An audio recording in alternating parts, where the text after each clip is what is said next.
All right, hey, what's up, y'all? It's LA Jourdan with Hot Talk Radio. Ran, ran, ran.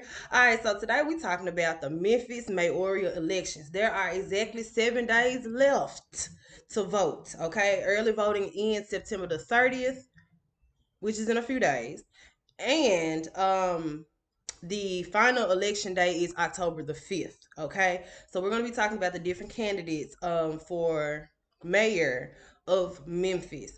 This is one of the most important elections to hit Memphis in a long time. Now, here's the thing, right? I know for a lot of people, they're like, oh, it's just another mayoral election. But what you don't understand is Memphis is hot as fish grease right now.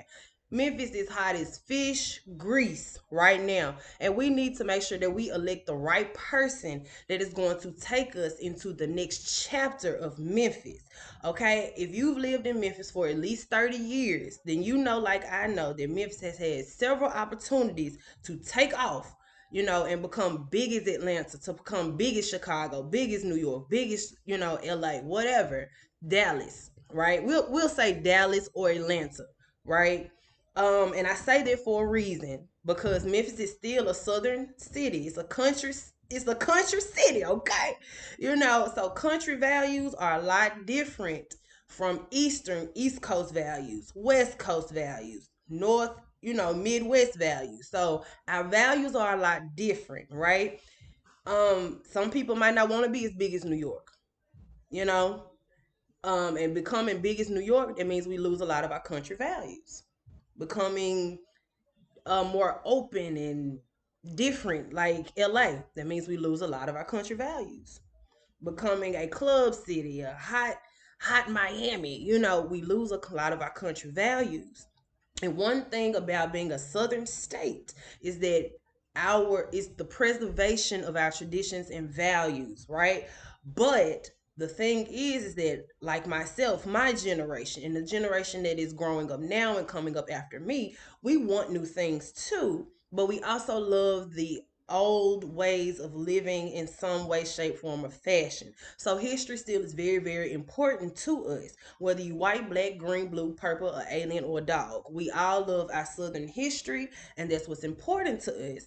But we also want to see us grow and progress and change. So this mayoral election, because Memphis is so hot in sports, Memphis is so hot in music, Memphis is, we're coming up in the industry, okay, in the entertainment industry. I mean, we have amazing podcasters out there, amazing influencers. We have actresses and all sorts of things, as far as entertainment industry goes. The music industry is booming. Our sports industry is booming, putting us on the map, and we've had to deal with quite a few political, social justice issues in the future, in the last couple of years, and we're still dealing with some now. So a lot of eyes are on Memphis right now. So when we are to vote for mayor, okay, of this city, we need to make sure that we are voting for the mayor that is going to preserve those southern values, but also progress and push us toward what the younger generation can progress toward, understand, agree with, and maintain our legacy, right? Okay, so we're going to talk about, we have 17 people left on the ballot for Memphis mayor. 16 out of the 17 people that are on the ballot are African American, and only one is European American. I know you're like, why did you say that? That's very interesting because I've never seen the ballot so full of African American runners, and then European American being the minority. And as I say, and that's just an example of us moving toward future progression, for us to have so many quote unquote minorities to be the majority on the ballot. What a lot of people do not know is that Memphis is the biggest city in Tennessee. But when you do the numbers, 10% of Tennessee residents live in Memphis. 10% live in Memphis. So if you got 100, 10 of those 100 stay right here. So we have the majority of the people that we have to make sure that we look out for, we take care of. And even though Nashville may be the capital, Memphis is the staple. Memphis is the blueprint. So what we do now, who we vote for now, here for now and forever, we're writing the book on how to work, how to operate, how to address, and how to take care of the people of Tennessee. Okay? So even though this is a citywide election, you have to understand 10% of us in the whole entire state live here. So what we do with our city actually is going to affect the rest of the cities in Tennessee. It is. Nashville may be the capital, but Memphis got the ham and the cheese. You understand what I'm saying? So, with that being said, let's talk about the candidates. All right, let's get into it. Like I said, we had 17 left on the ballot. Okay, we started off with 20. 3 of them withdrew for whatever reason, and we have 17 left. We have Miss Carnita Atwater. Miss Carnita Atwater is a state known activist, right? I've seen her in passing, maybe at a couple of protests, social justice events. I've seen her in passing. I know what she can do. I know what she's about. Jennings Bernard, he's a pastor, well-known pastor in the city of Memphis. Um, we have Sheriff Floyd Bonner. Sheriff Floyd Bonner is an Orange Mound native. All right. Hey, how you doing, Floyd? But he is the sheriff. He is the captain, if I'm not mistaken. I hope I'm using the right word, title. The captain of the sheriff department here in Shelby County. Judge Joe Brown. Everybody knows him from the east to the west, because we all know Judge Joe Brown. He's one of our success stories from Memphis. He has come back to Memphis again to run for Memphis mayor. Okay. And he is still active in the industry, and he is still active as far as his community work. Community work. Miss Kendra Calico. She is new to the ballot. She's a citizen wanting to transition into politics. We have Miss Karen Camper. Miss Karen Camper was one of our representatives in Nashville. So she represented Memphis in Nashville. She's been working with both of the Justins that are in Nashville now. If you recall earlier, was it earlier this year, if I'm not mistaken, they tried to take both of our Justins try to kick them out of the Senate for Tennessee. Miss Karen Camper was definitely there to help them, consult them, and what they needed to do, yada yada, to keep them in there. And it was Memphis that got our Justin back in there. Shout out to Jay. We also have J.B. Gibson. J.B. Gibson is well known around the city for his specialty and expertise in budgeting big budgets. Okay, big budgets in several organizations around the city, and also he's worked within government as well. We have Reggie Hall. Reggie Hall, let's see, hold on, let me make sure I tell you the right thing. Reggie Hall is new to me, okay, but he has done work around the city. He has worked with several organizations around the city. If I'm not mistaken, he is a Morehouse man. He is a Morehouse man, so he has returned to us in the city of Memphis. Mr. James Harvey. He is also well known for his work with big budgets as well around the city and with several organizations in the city as well. Former mayor Willie Herenton is running again this year to become mayor yet again in Memphis. As you know, he has run 5 times and he's won 4. He lost to AC Warden. No, I'm sorry. He ran 5 times. Excuse me. He was the first black mayor of Memphis. He ran 5 times. He won all 5 times. He resigned the last time, if I'm not mistaken. And I hope I'm getting my math right. But he resigned the last time to run for a state senator or state representative. And he conceded. He lost. But he's back at it again. He lost in 2019 in the mayor election, but he's back at it again. So he's persistent in his endeavors. Miss Michelle McKissack. I hope I'm saying it right. All right, Miss Michelle McKissack. She is a former news anchor on Channel 24 News, right? She is an award-winning journalist, but she also has a background in being on the several different boards around Memphis. Different types of boards. I'm talking about from the Memphis Orchestra, to the school board, And so she's very well rounded. She's a media person like I am, and she's taking a jab at becoming mayor. We have Brandon Brandy Price. Brandon Brandy Price is our first trans mayoral candidate. So with Brandon Brandy Price running for mayor, they because I hope I'm using the right pronouns, they are making history. Brandon Brandy Price is a well-known activist around the city. I know personally, Brandon is definitely an activist and will call any politician and or leader out on the nonsense and is ready for change. I have done an interview with Brandon Price.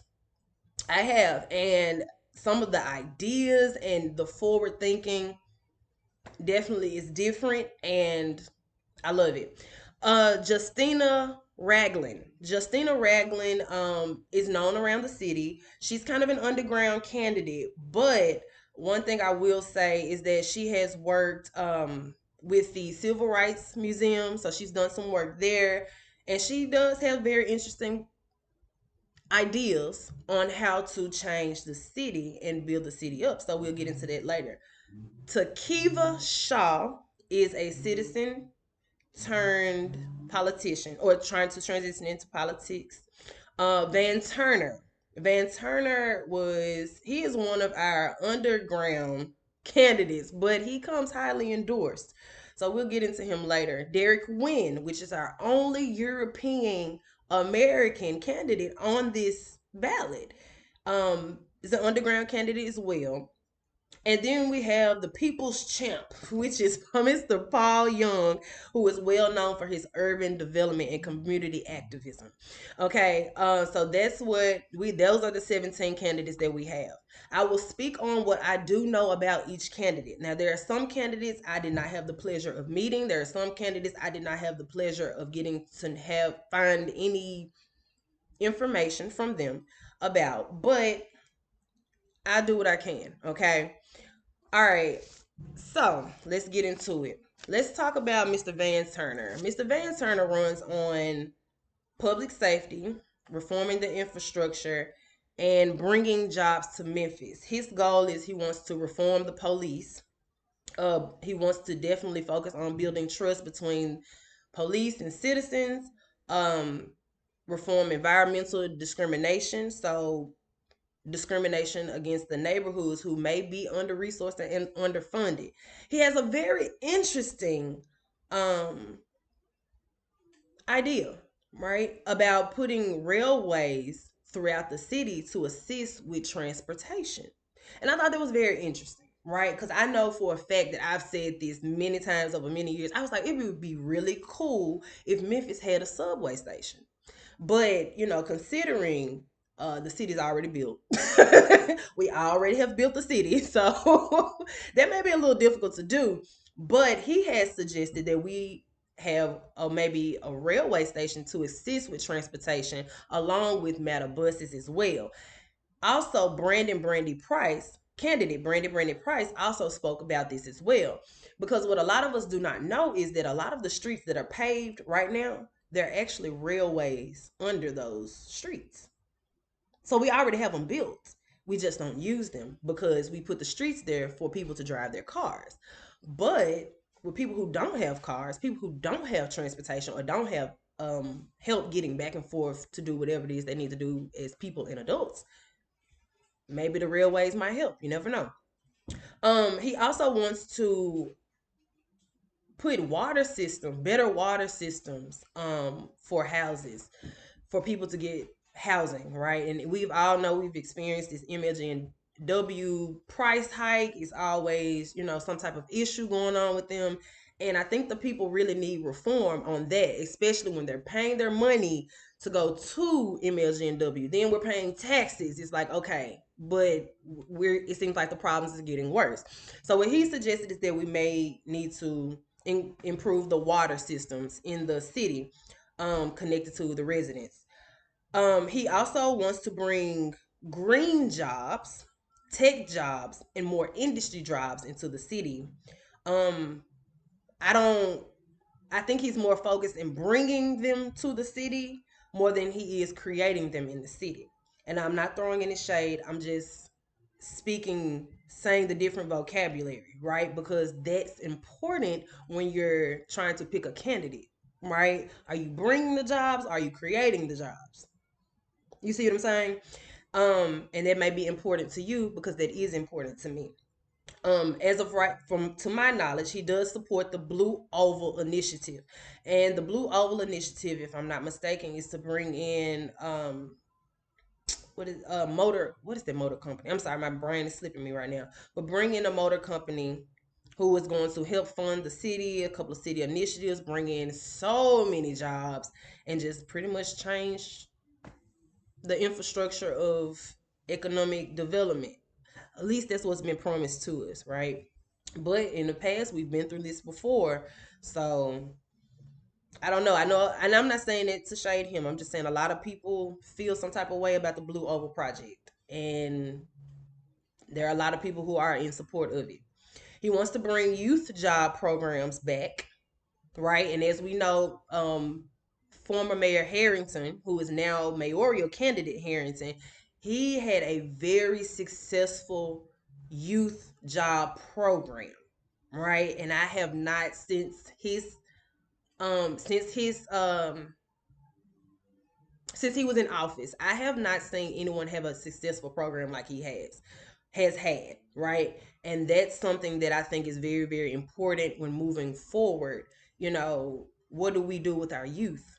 You know, what are we going to do with them? It's not just all about the adults. We have to think about the children too, because they have to carry on after we are gone and while we're here, because the older we get, the more power we have to give to the youth. So he wants to bring in youth job programs. He also supports women's business funding and minority business funding, which is very important considering the fact that at least 64% of this city, at least 64% of this city, if I'm not mistaken, is African American. Now, 64% minus that from 100, you have 36 more percent left. So, who is that 36%? Some of them are minority and some of them are not. You understand what I'm saying? So, he wants to definitely make sure that women are taken care of because women are the new market.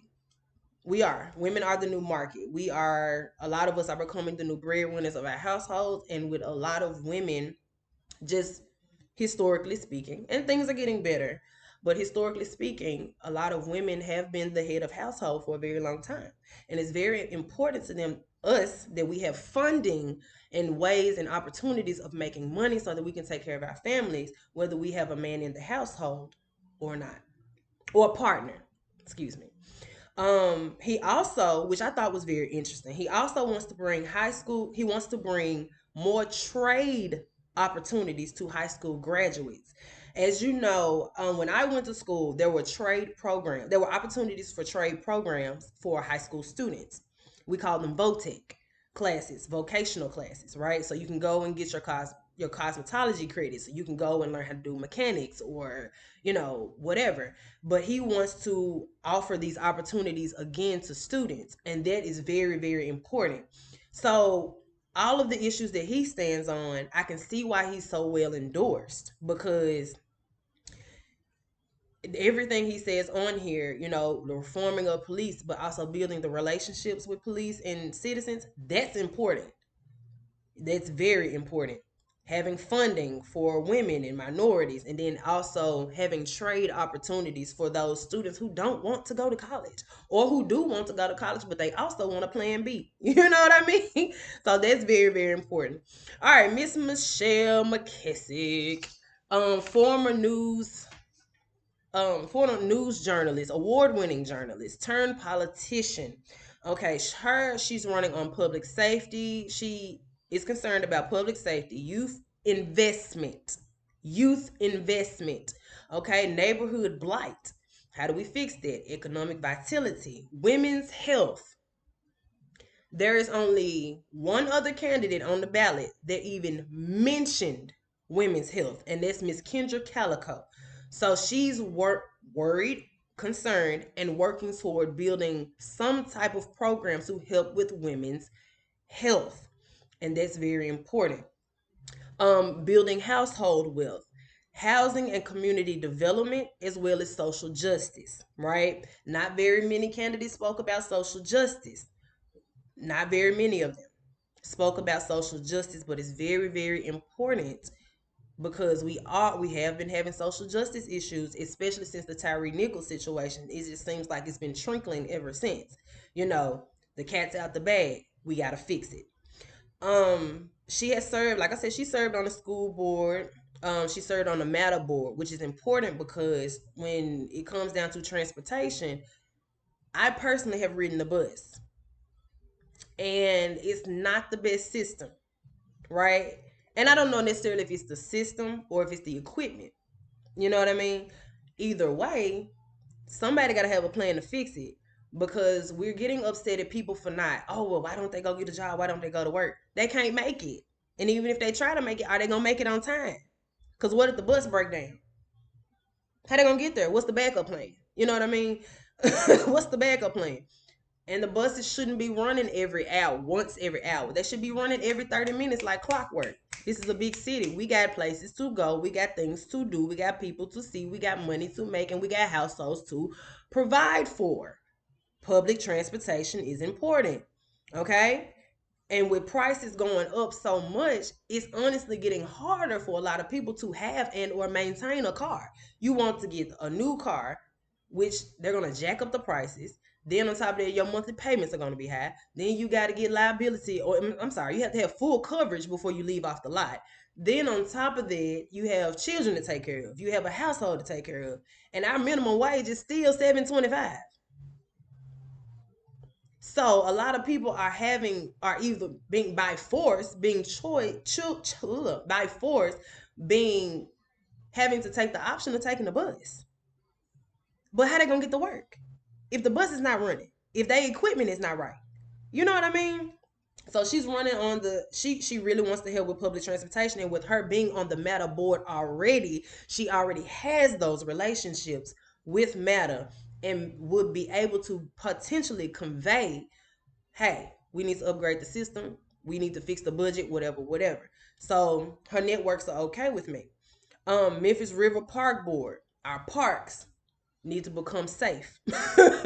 You understand? Do you remember Miss Yolanda Cooper Sutton is running for city council? She was on the news. It made the national news. She was on the news and they got the shooting at the park. You remember that?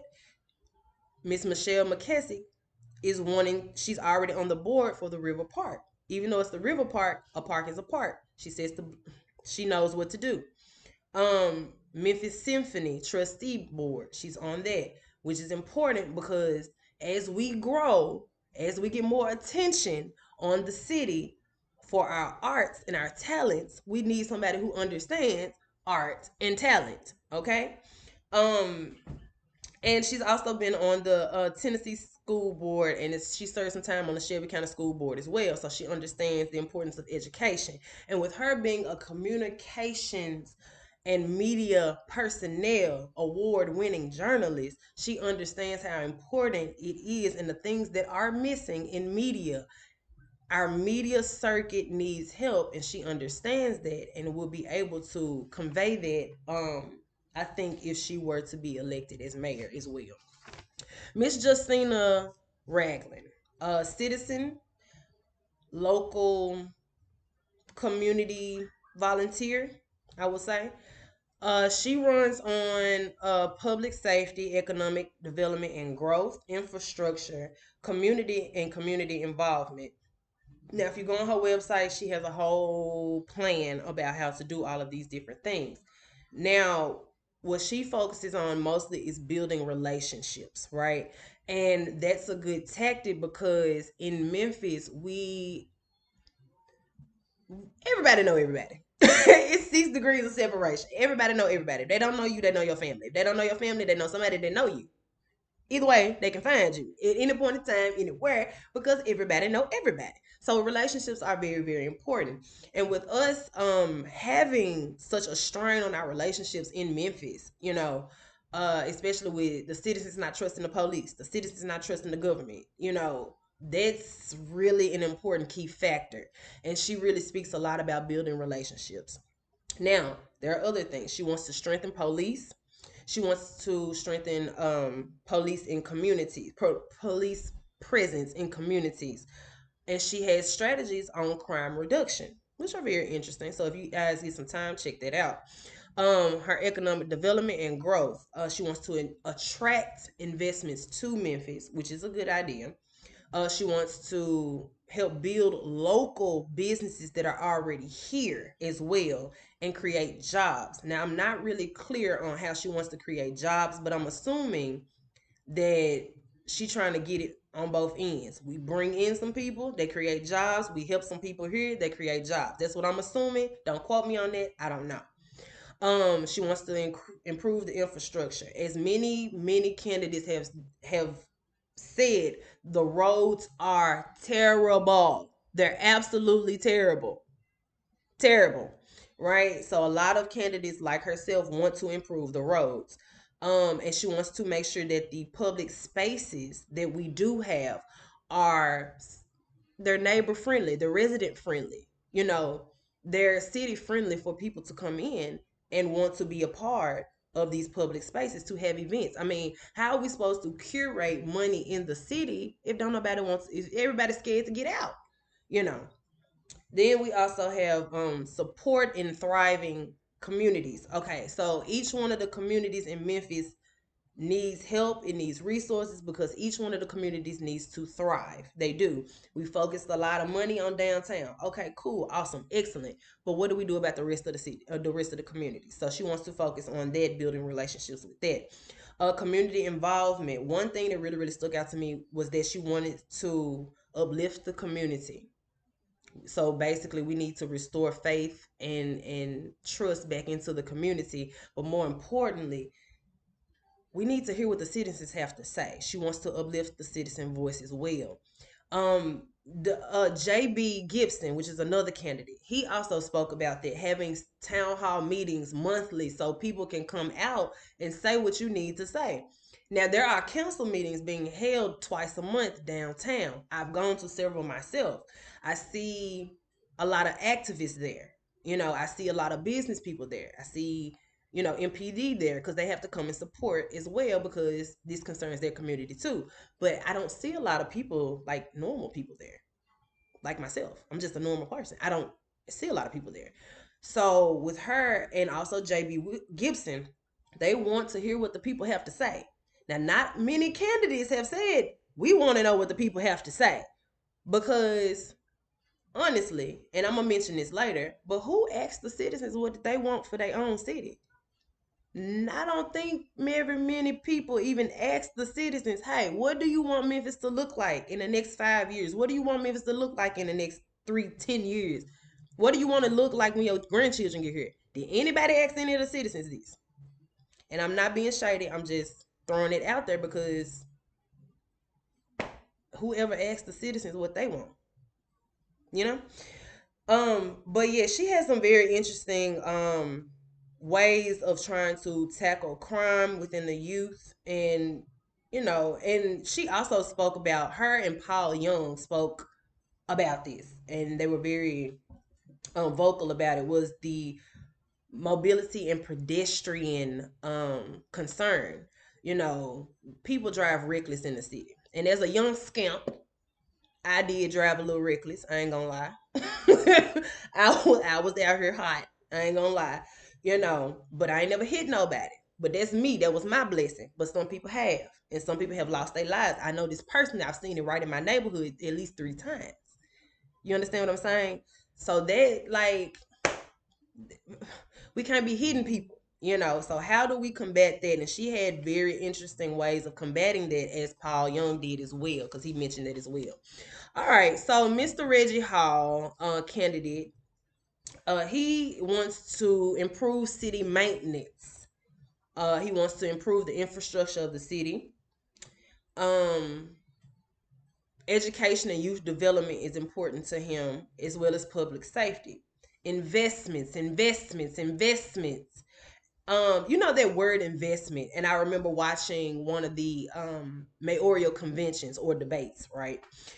Not necessarily a debate, it's really a convention. But they spoke, and Mr.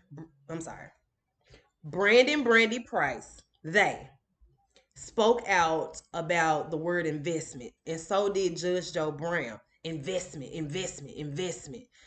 That word is a trigger word, honestly. It sounds good, but it's a trigger word, in a lot of candidates. And I'm not coming down on Reggie Hall or anything. I'm just saying that's really a trigger word that when you are looking for a candidate to believe in, to invest in, to your vote in, pay attention to these trigger words. Investment is a trigger word. I learned that from candidate Brandon Price and candidate Judge Joe Brown. Those are trigger words.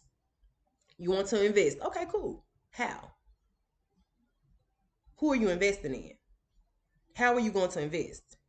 And how much will it favor the people? You know. But he's very adamant about getting investments here to Memphis, creating jobs in some type of way, affordable housing, and he spoke about tourism. Okay, I think three candidates, if I recall correctly, and it was Reggie Hall, Paul Young, and actually four. I'm sorry, JB, JW Gibson. I want to call him JB so bad. I'm so sorry. JW Gibson, Paul Young, Reggie Hall, and I'm missing somebody. Oh, Judge Joe Brown. They were the four who really, really spoke about tourism, tourism, tourism, tourism, tourism. Even though we do need to clean up the city, for us, we also have to clean up for company, because nobody is going to want to come here if we don't have it cleaned up. If we not fluid and functioning right. And I got in a lot of trouble about this on Facebook. People were upset at me because I was very vocal. Well, it probably wasn't what I said, more as how I said it. But I said it like that for a reason. But I was very, very vocal about a lot of different things that personally I feel needed to change in the city, from education to the streets to politics to the industry and everything. A lot of people got upset about me for that. But my goal is basically, hey, let me throw this salt at you. You boil it in a pot, maybe we'll clean it up and make some stew. You feel me? Because we got to clean up the city for company.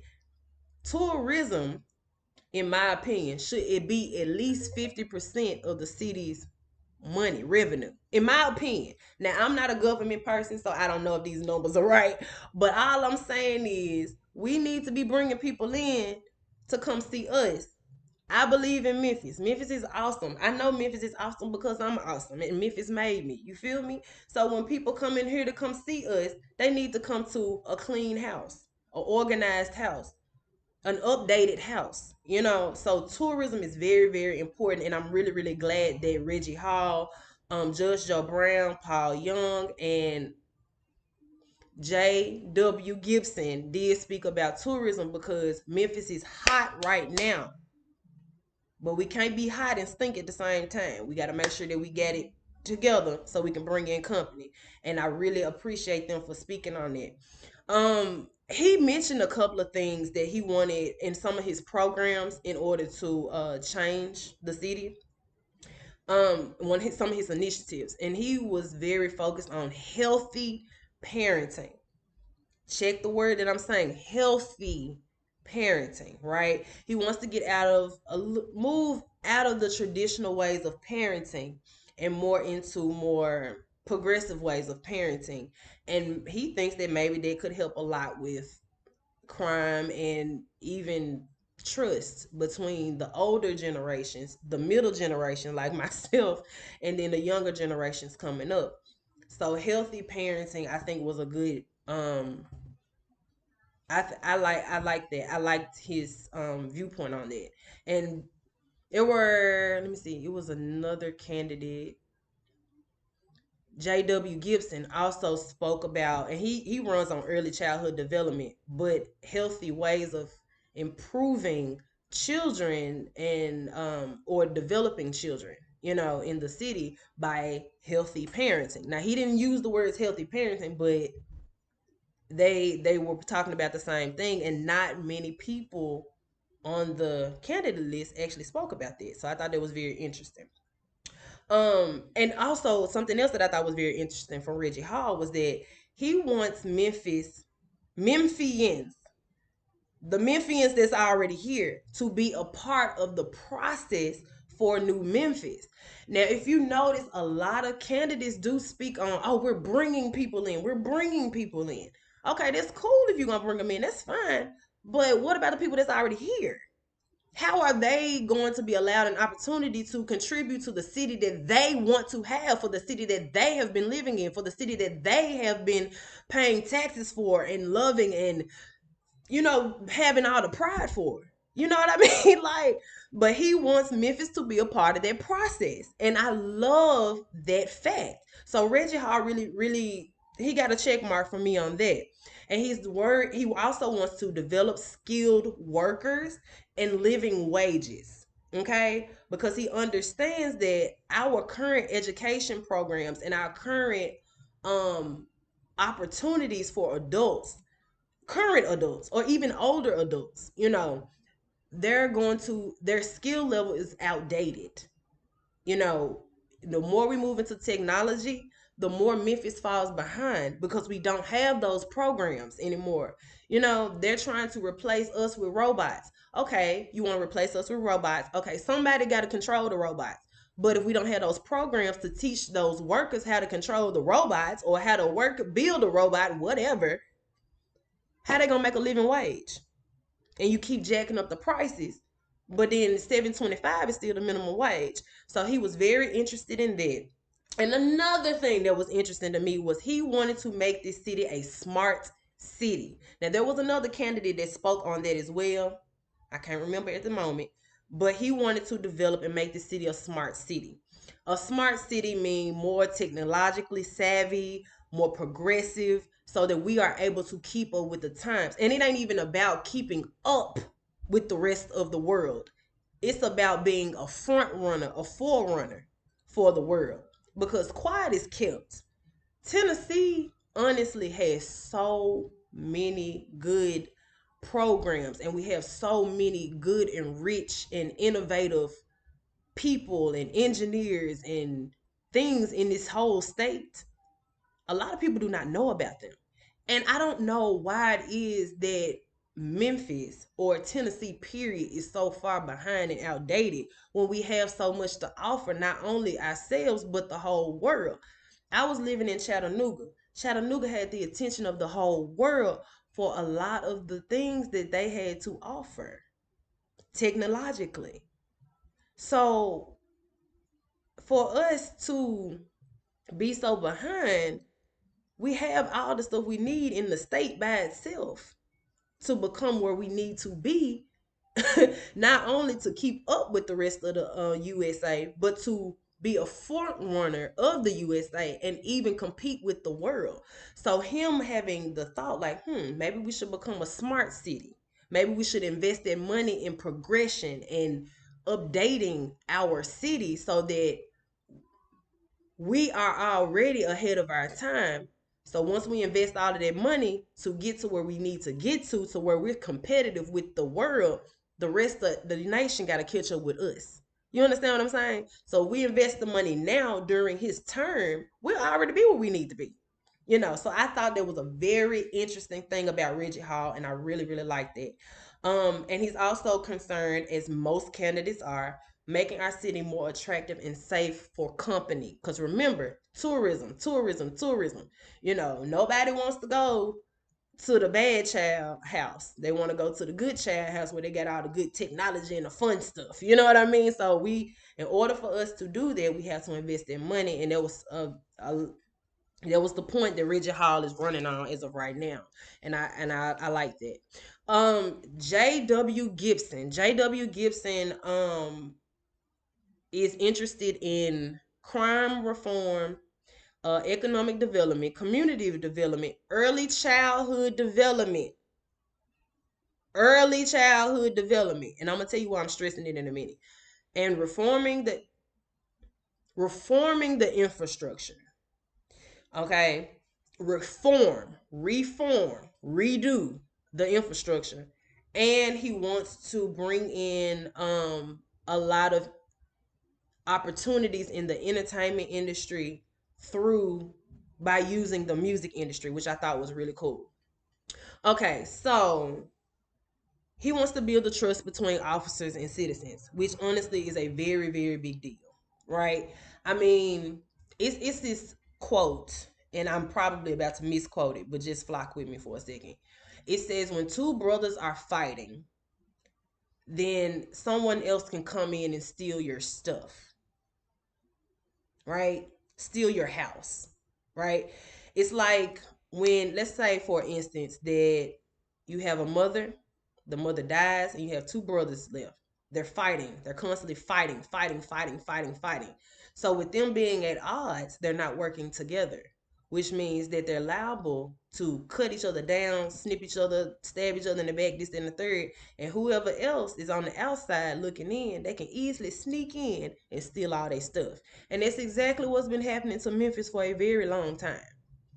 So for us to, and a lot of candidates have stressed this, but we really do need to build that trust between officers and citizens, government and citizens. We really, really do. Even our churches and the citizens. Honestly, most people, actually, I think it was only one candidate that really spoke about that, and that was Jennings Bernard, building the trust back between churches and the community and the citizens, because that's also very important too. This city it's the Bible Belt, okay? And whether you are a whole Christian, a part-time Christian, or you was raised Christian and you no longer go to church, it doesn't matter. We were all brought up on similar values, right? And regardless of whether you believe in church or not, the churches are a very big staple in the community, and they are very important in this city's infrastructure in the past and will be in the future, whether you like it or not. Okay? If I recall correctly, with me growing up, the churches used to bring in so much money, tourism to the city. They really did. And I'm not, it's not just about money, but I'm just saying, because we had that community, we had that trust with the church, we had that trust, with the city government, we had that trust with the officers. Now, I'm not sure what happened. A lot of things went left, when it came down to, you know, different things over the years. But that's an important thing. So when you looking for a candidate, I think you need to pay attention to the candidates that do actually want to build a trust between the officers and the citizens, the government and the citizens, and the churches and the citizens. That's a very important factor as well. Um, he has J.W. Gibson also wants to upgrade the transportation as well. Now I did say there was Brandy Price, and hold on, was the oh yeah, and Van Turner mentioned us getting our railways back. So the railway for where the trains, building trains or a train railway around the city or whatever, improving the transportation. Those are three candidates that spoke on that. Improving the transportation on the road, improving the transportation by river, because there are a lot of cargo that goes up and down that river. I don't know if y'all ever sat downtown and just peep game, but it's a lot of cargo that go up and down that river. Okay, and we know the Mississippi River goes all the way to Detroit, all the way down to Louisiana and beyond into the ocean. So it's a lot of that. Nobody ever talks about that, but he did, and it's very, very important. He's also wants to improve the transportation on as far as the airport as well, the runways. Only one other candidate spoke about the airport, and that would actually two other candidates. Judge Joe Brown. He also spoke about the airport and how we're not using it to the fullest capacity. And Harvey. I'm sorry, hold on. Let me make sure I say his name right. Jesus Christ. James Harvey. He also spoke about improving the airport as well. Because in my opinion, I don't think we are using it to the best capacity. I bet a lot of people didn't even know we have an actual private airport here. A lot of people did not know that, did you? Yeah, we do. One thing I do like about J.W. Gibson, another thing I like about J.W. Gibson is the fact he's already thinking about 2030. And he's vocal about the fact he's like, hey, this is 2023. Okay, I'm thinking 2030. And he's very vocal about that. Now, J.W. Gibson does have a background in finance and budgeting, right? He has that's his background, right? And something I learned from him, when we're talking about early childhood development, he made this point in this on his website. He said that the city lost $422 million because of lack of child care programs and incentives for the parent. Healthy parenting, right? It takes a community to raise the child. That was what I was brought up on. That was what most of us was brought up on. But it takes the city to back the communities. We lost almost $500 million because the city was not putting out productive programs to help parents help their children. Now I know you wondering, okay, what does that have to do with anything? I'm trying to find an easy way to break this down, and I'm not judging anything. I'm just trying to think of like an easy way to break this down. If the parents can't go to work, if the parents are concerned about their children, if the parents cannot parent their children, if the parents are having, issues at home, it reflects in their work. If they're having issues at work, it reflects in their home. You understand what I'm saying? So that not only, even though it may affect that household personally, over time, it will affect the city and how much we are able to create and to provide for ourselves as individuals, provide for our communities, and provide for our cities. So he really runs on wanting to influence programs for early childhood development, because your early childhood may be your saving grace for helping a lot of children grow to preteen, teenager, and adulthood, which is when they start to become influenced by the world, negative and positive. Okay, so I thought that was very interesting to him, and I like that. He wants to invest in black tech. And I was down in Atlanta last year. The Black Tech Convention was lit. I seen so many people everywhere, all over the place, and I was like, "Oh my God, look at black people doing tech." Now I'm not racist or anything, but I am black, and I thought it was very interesting. And I was very proud of them for that. But honestly, when it goes back to skillful workers, we're moving into more of a technology type world. We need, and with this city being 64% black, 10% of the state's population, we need our black people to have tech programs. Period. I don't care how you spin it, that's just what we need. And he really wants to invest in it. And I like that fact. Residential involvement in community revitalization. And that's really important. Like I said a minute ago, it takes a community to raise a child. It takes a community. So we need to get the residents back involved in their neighborhoods. How do you do that? Well, one way he said about doing it was holding out of town property owners accountable for their properties. And that's one thing I've personally had to deal with as a property owner, right? Now I've had my own issues with my property, right? But I know, okay, this person down the street, they don't even live here, but they own this property and it looks terrible. Why does this neighborhood like this? Why would you forsake this neighborhood like that? You don't care about the neighborhood. Okay, well, if you don't care, J.W. Gibson said we're going to hold you accountable because you need to care about the neighborhood that you're buying property in. If you're not going to take care of that property, give it to somebody else. And I love that because I know personally I've had dealt with it and I'm sick of it. There should be no reason why neighborhoods look the way that they look, but if a lot of people own these properties, they're not here, and they're like, well, That's an underprivileged neighborhood. That's a poverty neighborhood. We don't care. If you keep saying you don't care, then you cannot complain about the crime in the city. You cannot complain about the trash on the street because you don't even care and you own the property. So that's important. And number two, a lot of the neighbors, I know for a fact, are cutting other people's property, maintaining their grass, and they don't even own the property. In my opinion, if you're going to hold these out of town property owners accountable, you need to pay back the neighbors, give them a percentage or something for the work and the maintenance that they are doing on somebody else's property, because that's not fair. You're just adding on to the problem. You want to complain about the crime, you want to complain about the trash, you want to complain about this, but you just got this grass over here. It's grass taller than me. Grass brings fleas, ticks, rats, roaches, snakes, all that nasty stuff that these people should not be, they should not be subjected to this. You own the property, you fix the property, period. And if you're not going to fix it and your neighbors is fixing it for you, let go of the property and give it to the neighbors. Because there's no reason that you owning this property, holding this property, you not doing nothing with it. Whew, I can go on and on. Anyway, I really appreciated the fact that he was like, we're going to hold them accountable and they should be held accountable. And I'm going to be right there with you, JBW Gibson.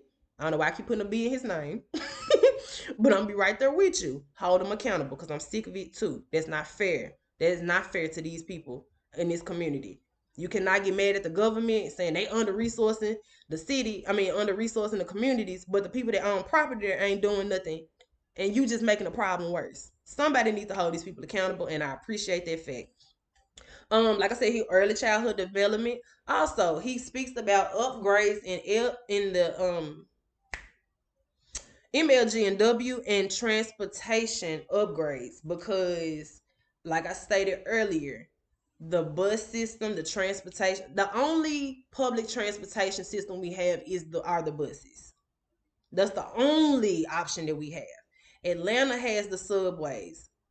New York has the subways, the railways. Even San Francisco got trolleys, and the only means of people getting to work is they feet, a bike, or a bus that is unreliable. That's not fair. They need to be up. This whole city needs to be upgraded. You want people to go to work? Okay, provide them with an opportunity to get to work. Fix the buses. At minimum, fix the buses. Upgrade the buses. Upgrade the transportation system. Now, when it comes down to Lord Jesus Christ. When it comes down to MLG&W, he wants to do upgrades there as well.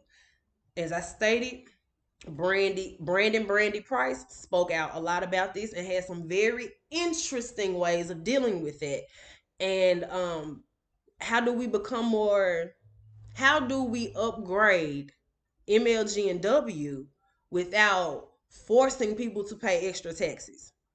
You know what I mean? How do we upgrade MLG&W without, what am I trying to say? How do we make it more progressive, right? Like, I don't want you to fix this. I don't want you to patch that, but implement some new system or some new way of doing these things. Do solar panels. I heard a lot about over the years solar panels, right? Now solar panels are a good way of using, a different technology, kind of like a battery technology from the sun. So it's solar panels, right? But when they break, do we have the skilled workers to fix it? Also, number two, when you have to get rid of a solar panel, you can't just throw it away in the trash. Like, you have to, it's a whole process of getting rid of it, because solar panels may be good for saving money, but then what happens after you have to get rid of it? Also, how long do they last? You know what I mean? So this gets really, really technical. It gets really, really technical. And as far as the MLG&W problem, that's going to require a lot of work. It's going to require a lot of meetings, and I need somebody to be serious about it and not just worry about, okay, well, how much is this going to cost? How much is this going to cost? Because y'all did that with the streets. Y'all went cheap, and then now we got holes everywhere. So how are we going to fix that problem? Those are questions that I'm just throwing out there, things I'm just throwing out there. I don't know. Okay, now last thing that I thought was very interesting was that J.W. Gibson wanted to improve the music scene in Memphis. Our music scene is popping like popcorn, pop it, pop, pop, pop. And so I'm assuming he didn't say this, but just me peeping game. I'm assuming that he wants to make Memphis a music hub in the nation, right? And to me, I think it's a good strategy, to bring in more industry opportunities for our children as well as for the working artists like myself who are already here, who've been in the game for a minute. And I think music is a great way of doing that, opening up doors. And he goes into this whole thing about how he, wants to develop the programs and put people in place for doing that. And I thought that was really, really a cool strategy. So, hey, he got some points there. I like it. I like it. All right, now Mayor Willie Herenton, former Mayor Willie Herenton. I'm sorry. Now, I didn't really get much from him, unfortunately, but I do know that he runs on doing something with Memphis Police, partnerships with public schools, because he used to be a superintendent for Memphis City School before it became Shelby County School, and community engagement. He wants to do something with that, and he has a new path of how to maybe restore, and I don't really want to use the word restore, but maybe help former criminals after they're released from jail or prison, right? And his method was to build a restoration center, which I don't know much about it, right? But in my mind, I'm just thinking we already had the programs here.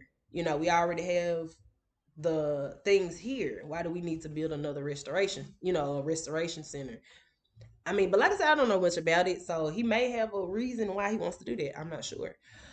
But and a lot of these programs came in under his administration, so I'm not really sure what former Mayor Herenton has going on for his upcoming um potential term. I don't really know. And I'm not trying to down him or anything. I don't want nobody to think I'm being negative. I'm just serious. I really don't know. Uh, he didn't really say much about it. He hasn't attended any of the conventions. So, but he's been boots on the ground. He has boots on the ground, that much I do know. So I'm not really sure what he's running on this time. Only thing I know is that under Mayor Harrington's administration, from personal experience, the man know what he was doing. He knew what he was doing, right? And I'm not saying that he wouldn't know what to do now. All I'm saying is he knew what to do at the time, right? And under his programs, he had programs that combated crime. By simply have given youth jobs opportunities in the summertime.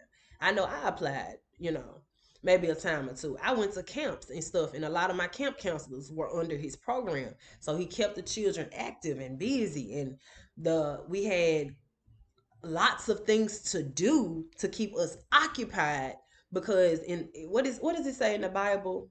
An idle hand is the devil's workshop, or something like that. An idle mind or the idle hand is the devil's workshop. We had stuff to do when he was mayor, so I don't know if that was by strategy or what, but I know under his administration the crime rate was a lot lower. Now there were things that was happening, there was things that was happening. Don't get me wrong, but the crime rate amongst the youth was a lot lower. We had a good, our music scene was doing pretty good then, and our creative scene was popping a little bit then as well too. So I mean, he had the city moving and gyrating. I mean, we had motion, and the city was doing really well then, but I'm not sure what he's going to do now. So I cannot speak much on it um because I don't have any information. But I know what he has done, so I know what he can do. Um I don't know how that would apply now though. So I'm kind of curious, and I would like to hear from him. I don't know if in the next 7 days, maybe he might respond. You never know. Okay, next, Paul Young. Okay, so Paul Young, he's interested in public safety, jobs, creating jobs, a strong economy for the city and communities, youth development, attractive neighborhoods, and building a strong art culture and building a strong arts and a different culture, progressive culture in the city. Now, I don't have details on a lot of things that Paul Young wants to do, like his strategies and things. I have no idea. But I know what he's saying, and it makes sense. Now, Paul Young is a name that we have seen everywhere. And to be honest, is me talking to so many different people, he is the people's champ right now. A lot of people really believe in Paul Young. They do. Um, and I don't know. I don't know. I'm not sure. But he has been endorsed by the citizens a lot. Um, and I don't know. Let's see what he got going on. Now he wants to enhance the arts and tourism culture in Memphis, right? Um, which I think is a good thing to do.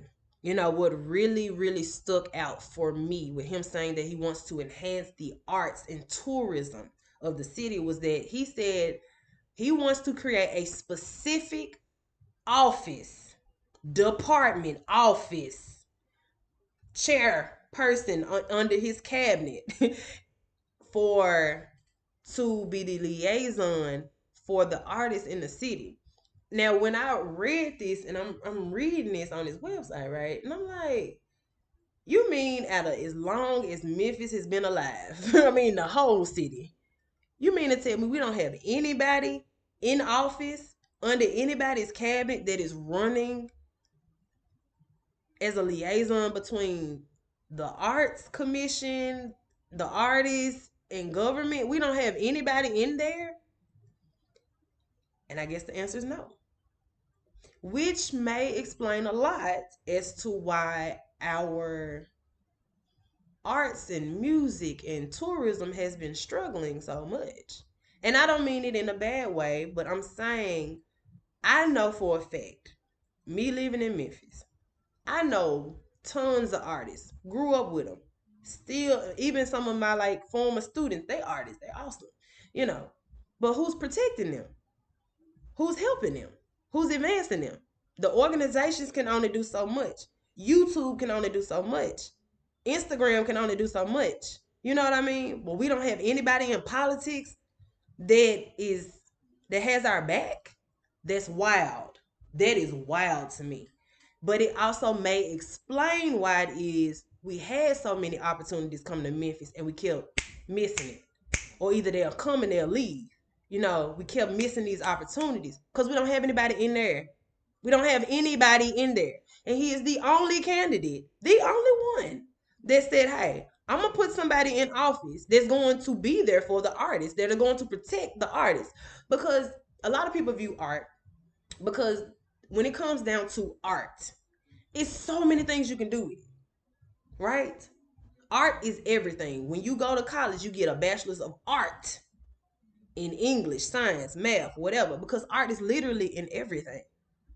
Art is in this cup right here. I'm on break. An artist did that. You know what I mean? This shirt that I look so cute in. An artist did that. You know, these headphones, they were designer and artists. You understand what I'm saying? But we don't have anybody protecting us. We don't have anybody in office that protects us. And then I'm wondering, like, if you don't have the artists, do we have anybody in office that's going to protect us with technology too? Because art and technology go hand in hand. Art and literature go hand in hand. Art and education go hand in hand. Is that why we're struggling? So for him to even say that I'm going to create a political office specifically for someone to protect the artists, to help the artists, to give opportunity to artists, to focus specifically on the arts, that touched my soul. It really did. It touched my soul. And not just because I'm an artist, but even as a businesswoman, When our music is doing good, when our sports is doing good, that's art. Art is involved in every step of that. Every step of it. Art is involved in that. The music for right now, if it wasn't for our music, I don't think a lot of the spotlight would be on Memphis right now. For real. And that's real talk. If it wasn't for the music, I don't think a spotlight would be on Memphis right now. Not in a positive light. And for us not to have somebody in office to protect us or help us or enhance us or focus on what's going to bring in the tourism, because we, like, Memphis has so many creative people. If you go walk around the hood, right, you will see all type of weird, odd things. People just making stuff out of scraps, but that's art. I personally have seen my uncle make a lawnmower. I mean, no, he made a fireplace out of a lawnmower and some scrap metal he found. That's art. And it's just sitting here in the hood with nobody to protect it, nobody to help it, nobody to enhance it, nobody to put coat, paint, leather on it and say, hey, look what we got. We got people over here building stuff. We got people making stuff. But when I see Memphis, that's what I see. But we don't have nobody protecting us in government. And Paul Young said, we're going to put somebody in there because we're supposed to have somebody in there to do this. Maybe that's why up until this point, things have not worked out the best for us, as well as the arts industry. We trying to create jobs in the city. Yes. Okay, cool. Because we hustlers. Memphis. Memphis is a city full of hustlers. Okay. But it's our art that attracts other people to us. It attracts the money to us. It's the art that does that. And whether you like it or not, I mean, don't get me wrong. We got a lot of skillful workers in the city. They gonna hold the city down, but it's the artist that's gonna say, hey, bling, bling, bling, bling, bling, bling. Look what we do. Bling, bling, bling, bling. They gonna bring the money to us. They gonna hold it down in the city, and the artist gonna bring the money to the city. But we don't have nobody in office for that. And Paul Young has said, I'm going to get somebody specifically in office for that. I respect that 100%. Because how we gonna get somebody here if we ain't got nothing to show? And we got so many starving artists in the city that don't need to be starving. They need to be eating because they're the one who's bringing the money here. Period. Artists in the art and the sports industry is the ones who are bringing the money here. Social justice, I have to put them in there. I hate to say it, but they are bringing the money to the city. And we need somebody in office and government for that. So Paul Young gets much respect from me for that. He also wants to update MPD technology and resources and data. Now I 100% agree with that. You know, I'm gonna be honest. Like I said, building the relationships to try to get the officers and the citizens together is very important. It really is.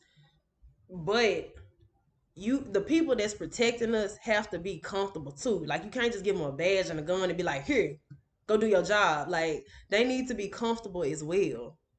Like, why the technology around the whole city and every department needs to be updated.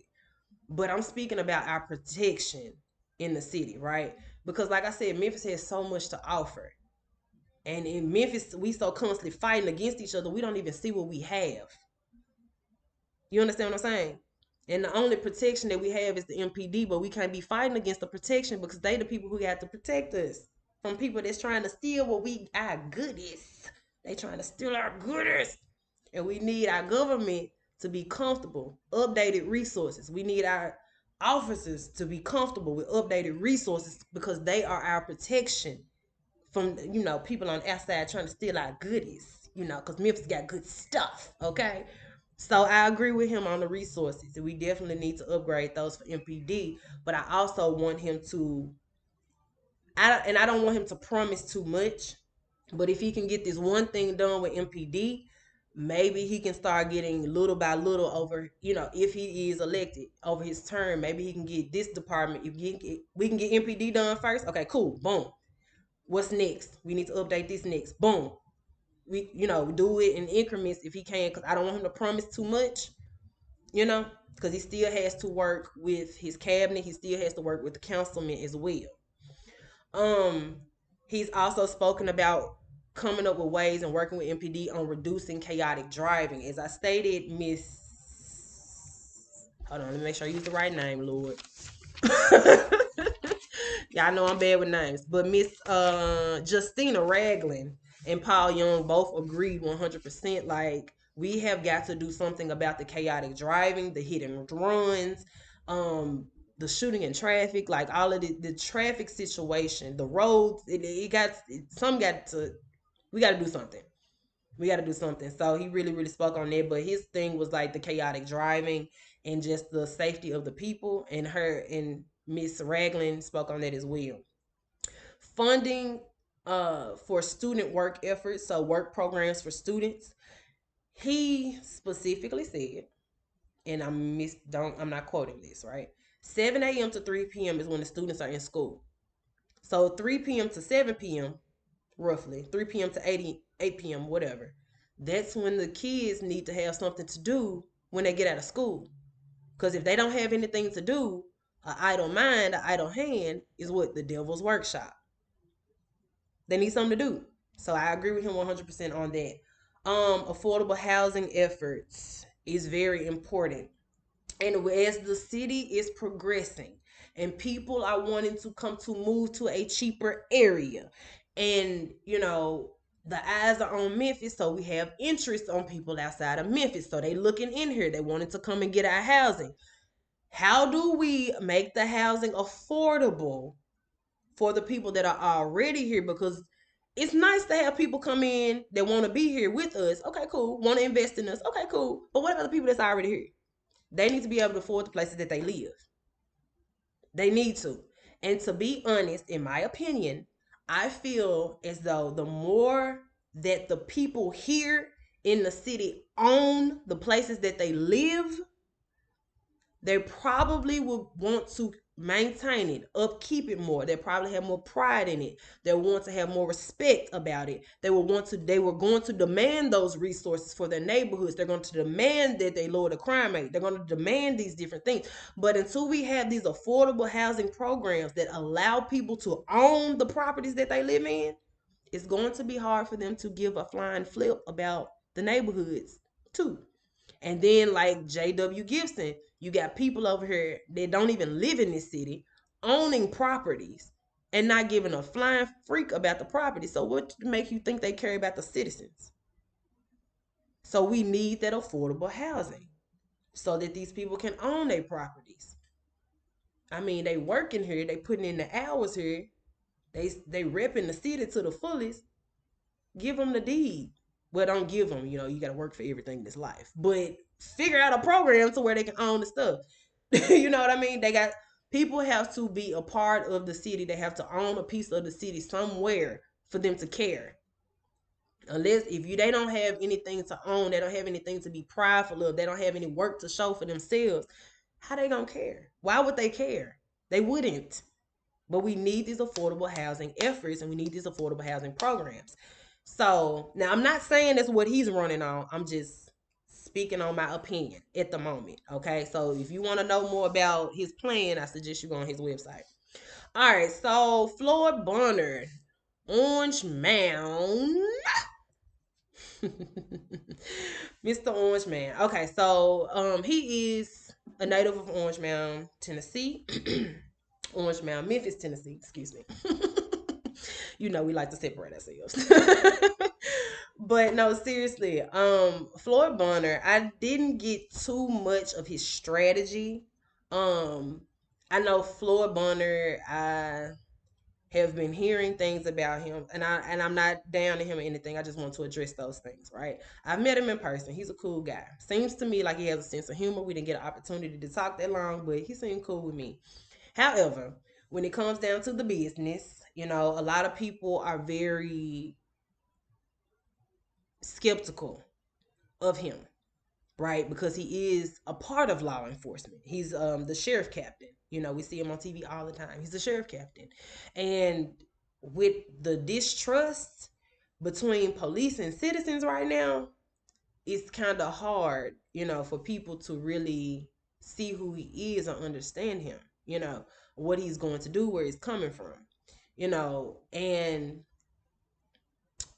um he wants to upgrade police intelligence, which is important because, like I said, if the police are comfortable, you know, then they'll probably be more willing to protect us. I mean, there's more factors, but I'm just saying police intelligence does need to upgrade, like everything else in the city. Active and engaged youth. Now, like I said, I don't really know his strategy on a lot of things. I just know a few things that stuck out to me, that he mentioned that were important. I know a lot of things that he did mention was about the police and about the sheriff department. Um, so I don't know too much.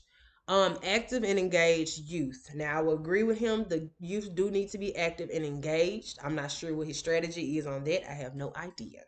But I do agree with him on that. They do need to be active and engaged. Now, one thing that did stick out to me, and I think maybe one other politician, one other candidate spoke on this too. I know Brandy Price did speak on this, not increasing the taxes. He wants to improve all of these things in the city without increasing the taxes.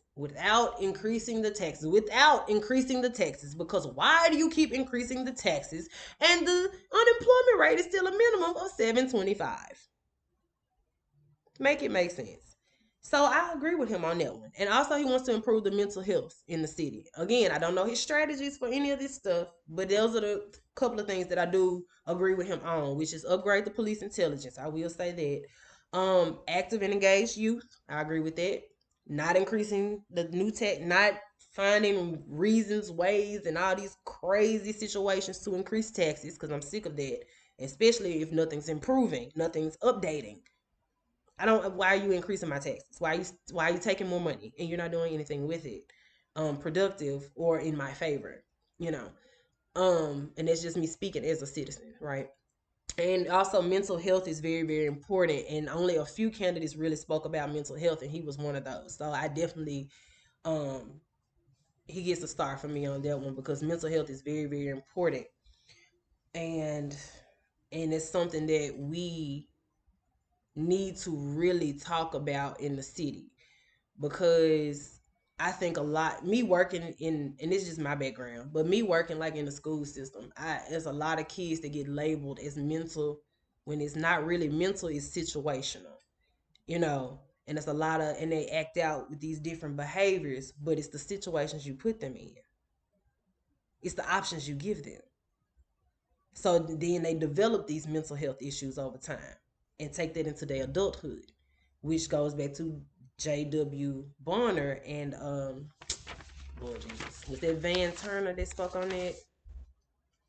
No, not Van Turner. Hold on. Yeah, I know I'm old. I gotta have my paper. Reggie Hall. It was Reggie Hall and J.W. Gibson spoke on healthy parenting. We need that. We do. And then you have these mental health issues. But even with me having mental health issues, one thing I did not hear Floyd Bonner speak on, and I'm not saying it as a demerit or a negative thing against him, but it's just something I want to bring up, you know, with him, and hopefully he hears this, is that mental health, helping people, the citizens with their mental health problems, issues, or lifestyles, that's great. But what are you going to do about your officers when they are confronted with people who do have mental health issues? What are you going to do about that? And I'm not, like I said, I'm not being negative. I'm just putting that out in the atmosphere because I do think that's something that he does need to hear. And even if he can't do anything about it, who maybe somebody from MPD may hear this because they also need this as well. State troopers, they need to hear this as well.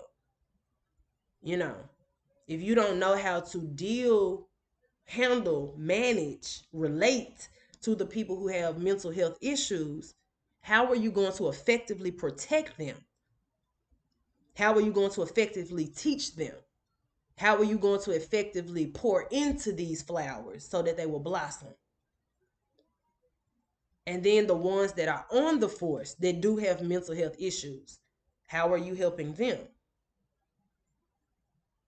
Are you using it against them, or are you using it as a way to relate to the people? Because people shouldn't have to hide their mental illnesses, when dealing with other people. We're in 2023 now. We have fully accepted that the world is just a bunch of crazy people trying to help other crazy people. You either was born crazy or the world gonna make you crazy. One or the other. And we all need help somewhere. It don't matter what your position is, because there are people in government who are suffering from mental illness. There are teachers suffering from mental illness. You know, it's not just homeless people walking around the street. It's not just bad kids. It's not just them. You know what I mean? It's not just people that's locked up in Lakeside. Like everybody is all. Everybody's screws ain't all there. You feel me? Some people have physical disabilities, and other people have mental disabilities. You feel me? I know this personally. So I really, really wish that Mr. Floyd Bonner really went into detail on his strategy for a lot of these things. And I'm saying this because regardless of whether he wins the mayoral election or not, he still is the sheriff captain. And these are things that are important to the citizens and things that he needs to think about. Because he has to get the people in line with the people that are working for him, our sheriffs. He is also working with MPD. What are y'all going to do about the mental health issue when it comes down to your officers doing these traffic stops? When it comes down to these mentally ill criminals who probably are mentally ill and they're not even criminals, but they've been chastised and locked up. And we've all seen different videos and we've been hearing things, and we've lost a lot of people because of, you know, illicit force, because they didn't know they were mentally ill or did not know how to handle a mentally ill person. So I'm just putting that out there in the open, because whether he wins the mayoral election or not, that's still something he needs to deal with amongst his law enforcement. His sheriff department, the state troopers, as well as MPD, and even the military. Because technically, in my opinion, all y'all should be working together, because when it all boils down, y'all all have to protect us at some point in time, whether it be a natural disaster or just a day-to-day thing. What are you going to do? And as far as we speaking about upgrading systems, that's something that we need to upgrade on how we deal with mentally ill people, or how we address these problems and situations, and people that are working for you who are mentally ill as well, who may be lashing out because of triggers that they have that you don't know anything about, because they can't tell you they're mentally ill. You know what I mean? And I'm really not getting on your case, but that's something I feel like needed to be said, because somebody in law enforcement needs to do something. And whether he wins this mayoral election or not, there's something that needs to be taken care of. Period.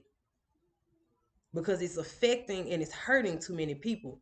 Social justice issues that we got going on right now, a lot of it is because of how the incarcerated people, or the people that were pulled over, or the people that are in jail, how they responded. But why are they responding this way? And I think that's something that that the law enforcement, military, true state troopers, sheriff department, and MPD really needs to address. But also that goes back to the school systems as well. I mean, everything pretty much coexists off of that, because they can go back to government programs as well. They can go back to early childhood development. You know what I mean? So everything just kind of works together in a system. But that is something that I personally want to hold Floyd Bonner accountable for. And I want to see him improve that. Because whether he becomes the next mayor or not, you can still be an amazing sheriff captain. You know what I mean? You still in position to make a change, regardless.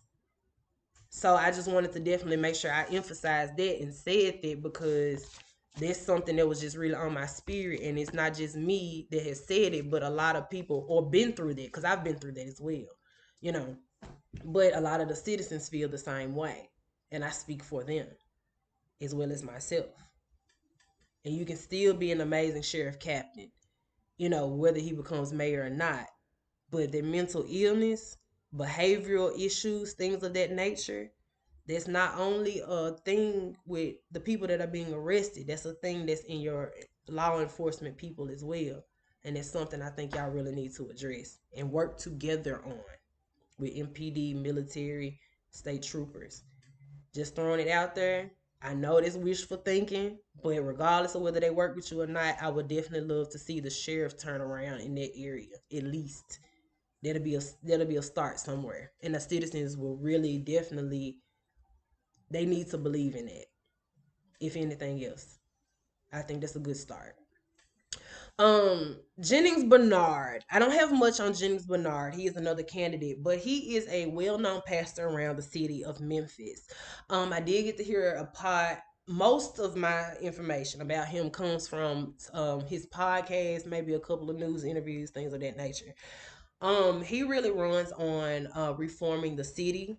You know, he has a church background, so he has run several churches and a mega church. So a mega church is like I mean, it's pretty big. That's a lot of people. Because if I'm not mistaken, I think World Overcomers at one point had like 10, 20,000 like people. You know what I mean? So running a mega church is like running like a mini city. So with that being said, I do think that leadership is something that he could do. Um, he wants to reform, build trust in the communities, and really like implement the trust and build the communities up. He's really, really focused and adamant on building the communities up. And with him having a church background, building the communities up is a good idea. And having the communities to believe in the church again is something that I really think is important. He spoke about how he had helped, you know, save a woman's life, and just with him speaking on how he did it, you know, he didn't do it by forcing programs on them. He did it by simply listening and understanding and relating and loving the person. And that's really important. Like a lot of politicians, candidates, they want to have these programs and all these big ideas and things of that nature. That's cool. Okay, whatever. You know, it's awesome. But where do we relate to the people? How do we really get to the people? How do we connect and bond with one another heart to heart? And that was something that I really thought was very interesting about Jennings Bernard. Now, he is not the only candidate that's on the ballot that has a Christian background. If I'm not mistaken, I believe Ken Kendra, yes. Miss Kendra, hold on, let me make sure I say her name right. Kendra Calico is another candidate. She's a citizen, wanted to turn politician. She has a lot of experience in the Christian faith as well. So she's very involved in the church as well. And so these two I know for sure are very, and I don't know if I'm using this word right, but emphatic, I think, on trying to help relate to the people. Because if we uplift the people, we can relate to the people. You know, positivity spreads, you know, hope spreads, faith spreads, you know. And so I really like the fact that he did come from a church background, as well as Kendra Calico. But I like the fact that he did comes from a church background, because I think that if he was elected mayor, he would be able to relate to the people on more of a heartfelt kind of way, instead of just I'm the mayor, blah, blah, blah, you know what I mean? So I thought that was pretty interesting. He does have several outreach programs in the city that have been successful. So I'm very I do know that. I do know that. So, like I said, regardless of whether he becomes mayor, he still has the opportunity to impact the city, and I like that about him. Miss Carnita Atwater. I didn't find too much information about her, but I do know Well, I mean, I found information, but not from her, is what I'm saying. And I did not get a chance to follow up on her because I really, really wanted to do an interview with her, but wasn't allowed the opportunity this go around.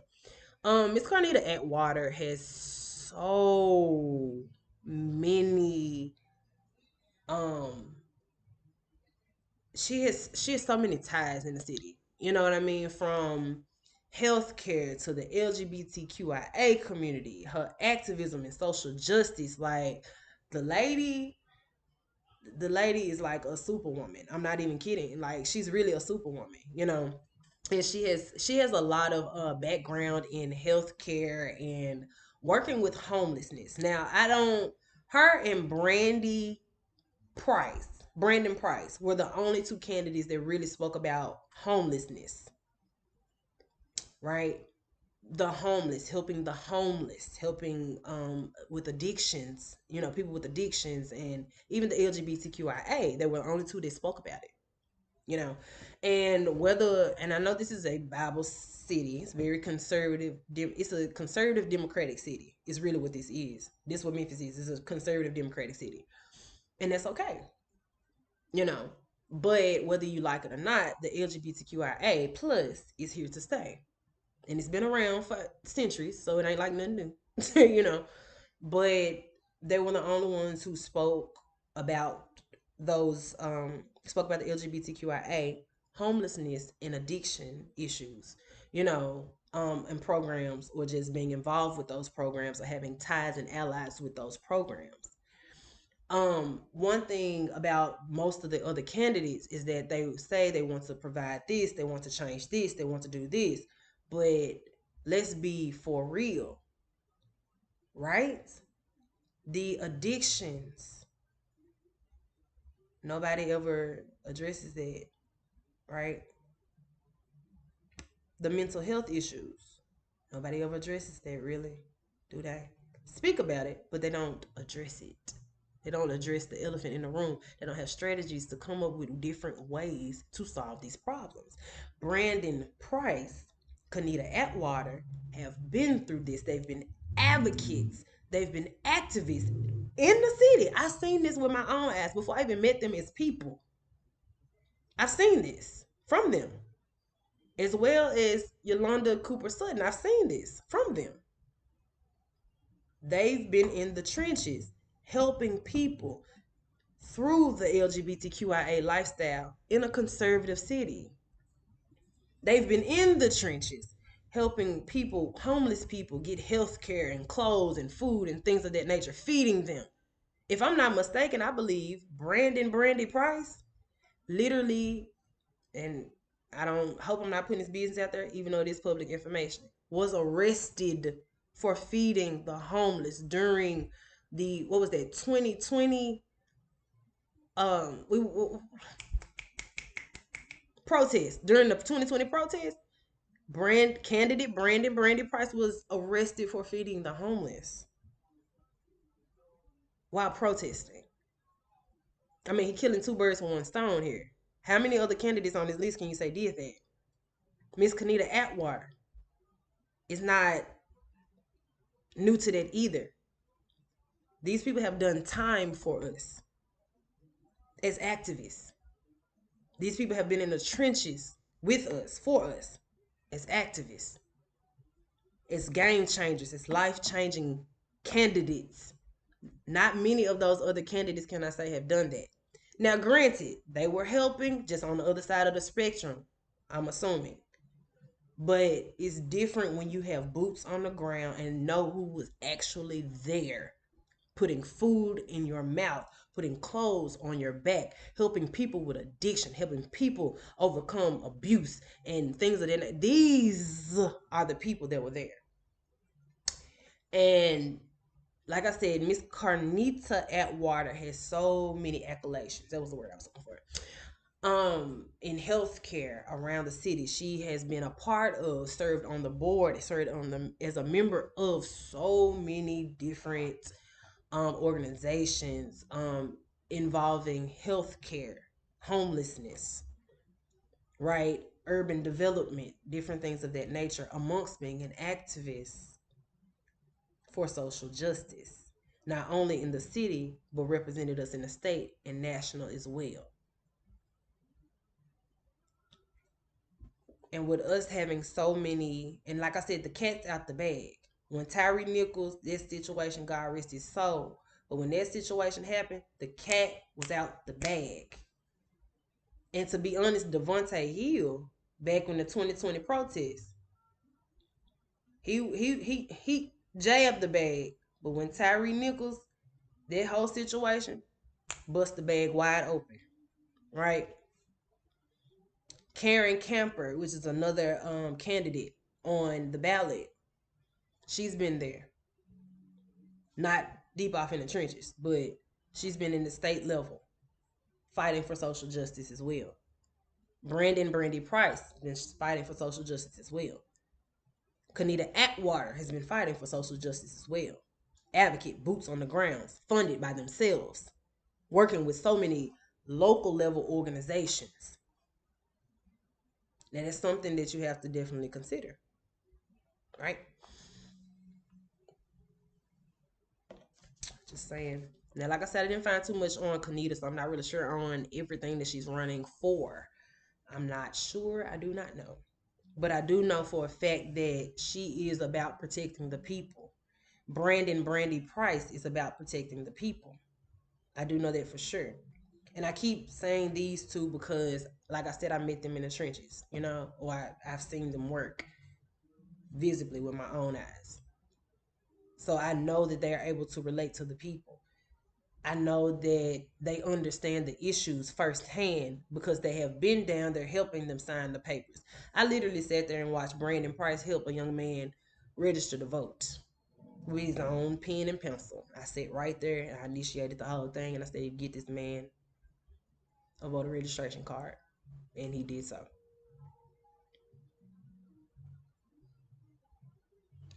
And for me, that's very heartfelt because how often do we have candidates that are boots on the ground, right? They understand they're not just talking about the issues, right? They haven't just been through these things, but they are literally actively at the moment helping people overcome these things. Actively themselves. Not sending somebody out. No, actively themselves helping people overcome. And I think that's very important and it speaks a lot about their character at the moment. And I'm not being shady, I'm just being for real. Because life gets busy, things change, situations change. But this speaks a lot about their character for me.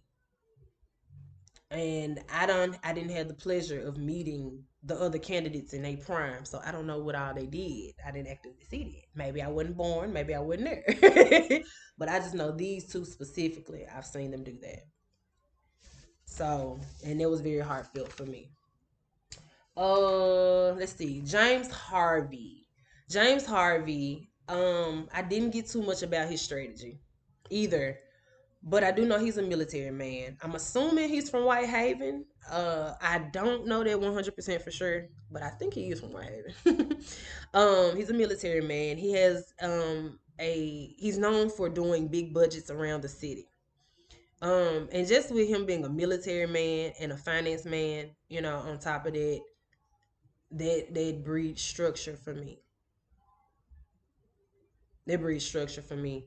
And him being from Whitehaven and not being afraid to actually step into the hood. That speaks numbers and volumes for me. Now, like I said, I'm not really sure exactly what he's running on. I really honestly do not know. I was kind of I needed more information from him and I did not receive that. So I do not know. Miss Tekeva Shaw is a citizen turned politician. She is new to politics, so she's new to politics, and I really honestly want to see more of her in the future. She's working her way up, and like I said, she really her and Miss Michelle McKissack were the only two women on the ballot, and this is no shade, but they're the only two women on the ballot that have been very vocal about women's issues, women's health issues, and finding programs to help those women. And I'll speak about that in just a second. But that was very, very important for me. And I don't really know all of the issues she's running on either. So sorry, I don't have very much information. But I will say check her out. Just because you may see her face again, you never know. Um, Derek Winn is the only European American person on ballot. And I'm not saying that to be shady. I'm saying that because 16 out of 17 are African American. That's important. And that's very good for us in Memphis because this city is at least 64% African American with a population of 10% of the whole population of Tennessee.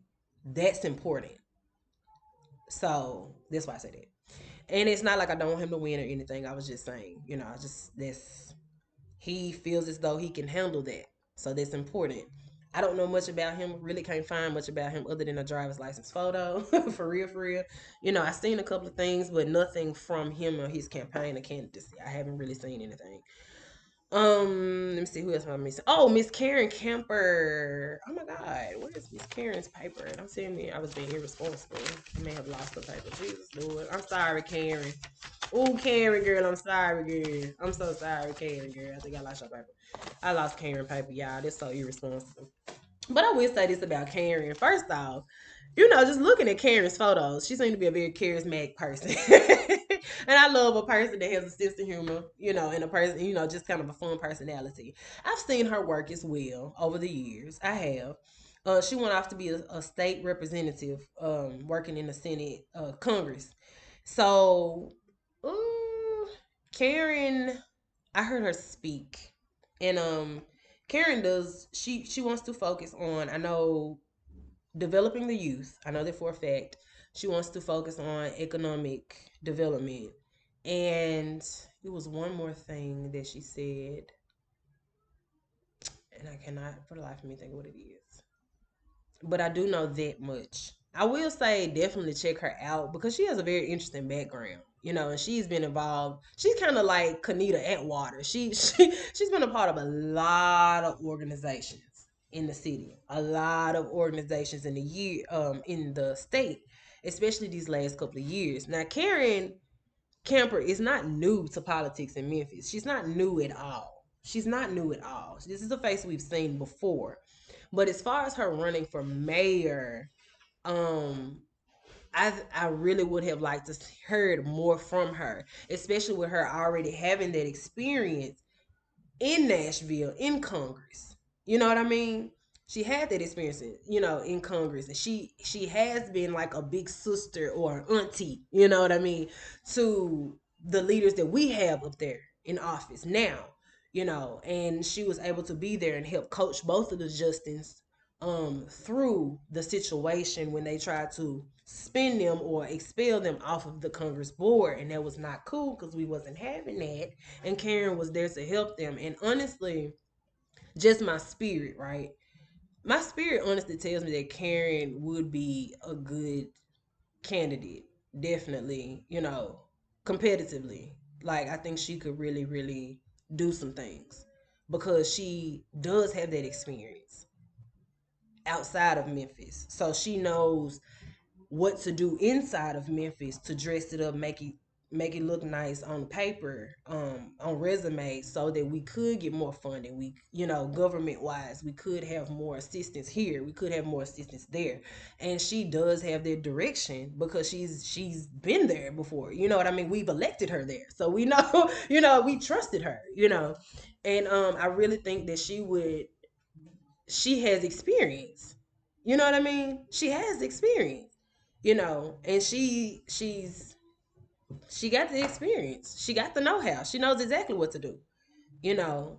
And she's a very genuine person. As I've seen, I don't know her personally, but as I've seen, she's a very genuine person, and she does do what she says she gonna do. She gets the job done. And I know that's not probably, in detail the strategies, and different things, but I'm just speaking on her character, for what I've seen and what I know, and just her associations and alliances. Like, I think she would actually be a good person competitively, as far as mayoral candidates. Like I said, she can dress the city up. She knows what to do to get us to look good on paper.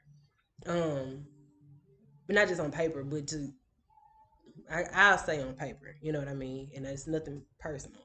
But on a federal level, I think she would know everything that we needed to do to get the money in here for the people. I'm not really sure how much innovation or change specifics. I don't know that from her. So that's where I'm kind of lost at with her. And it's nothing personal, but I would really want to know more about her specifics and her strategies, honestly. And when it comes to Brandy Price, Brandy Price wants to do an overhaul, complete overhaul of government. A complete, and if you go back on my YouTube and you check out the interview that I did with Brandy Price, they are very smart. They are a part of the LGBTQIA community. They are a part of the entertainment industry, here in the city.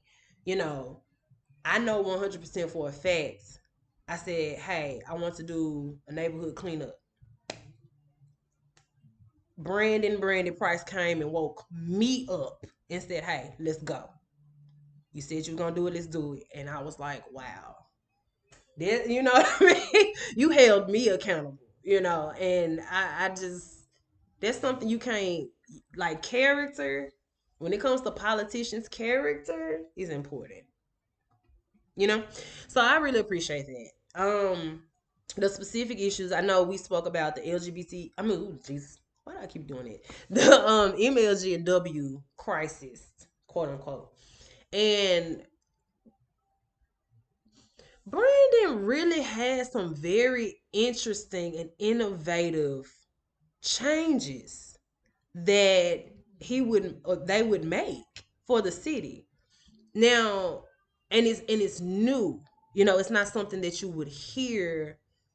Like, it's not just like, oh, we're gonna change out the water systems. It's like, no, we're going to make this more efficient, more effective. We're gonna use new technology to create this, and then we're gonna use green type of technology so that we can change this. And it's very interesting, just the ideals and the solutions for change that Brandon came up with when it comes down to police being transparent. And like I said, Brandon has been an activist. I know this personally. Brandon has literally gone to jail to try to help the city make changes. We know that. It's public information. It's on YouTube. It's on the news. But he's been through these different things, so he understands, like, the transportation issue. Brandon Price was the first candidate to say, hey, maybe we should use the railways that are under the street. And to be honest, if spiritually speaking, maybe that's why the streets is coming up. Maybe the ancestors is knocking the streets apart and saying, hey, we already put stuff here for you to use it. Because this cheap street y'all keep putting up here is not working. And Brandy Price was the first person to say, hey, why don't we use what we got? And I like that. And honestly, to be honest, Brandy Price, and Judge Joe Brown were the two candidates that were willing to hold former politicians accountable. They were the two candidates that were saying, we already have everything we need. We don't need to go look nowhere else. We already got it in the city. And it's so funny because Judge Joe Brown and Brandon Price are two totally opposite people with two totally opposite ways of looking at the world. But when it comes down to the progression of the city, when it comes down to the things that need to be changed, when it comes down to the who, what, when, where, how, they agree more so than they disagree. And I like them as a pair. Honestly, I don't know if they will ever be able to work together in politics, but I like them as a pair because they're so different. But they agree and they have good points, and they're both very smart and very real, well-read people. you know, but they are willing to hold the people accountable. Like I see, like Judge Joe Brown, his thing is he wants to use what we have. Like I said, Brandon Price wants to use what we have. I'm personally one of them people that said the same thing. Memphis got all we need. Like everything is right here. Why are we looking for other people to come outside to invest? You remember investments, trigger word, invest in the city when we got everything here. We have to allocate the budget. And these two, Brandy Price, Judge Joe Brown, were the only two that said, hey, what are we doing with the money? What has politics been doing with the money? Why don't we just use the money that you've been giving us and put them in the right places? Invest in the people. Stop looking for people out there to come and save us. Use what we got. They the only two candidates that said that. The only two. And both of them having an entertainment background is important. Joe Brown has worked in the entertainment industry. He's worked alongside the LGBTQ. So he understands what they need. Brandy Price is LGBTQIA. So he understands what they go through, what they need. And that's something that we, whether you like it or not, that's something that we have to put on. It's something that's important in this city as we progress. It is. Judge Joe Brown has looked at this city for a long time, been a part of the city, even though he was working elsewhere. He's still a part of Memphis and has been for a long time. And he, on many occasions, if you sit there and listen to him, go through some of the YouTube videos, go get on his website, whatever, he's going to say this, and it's repetitive.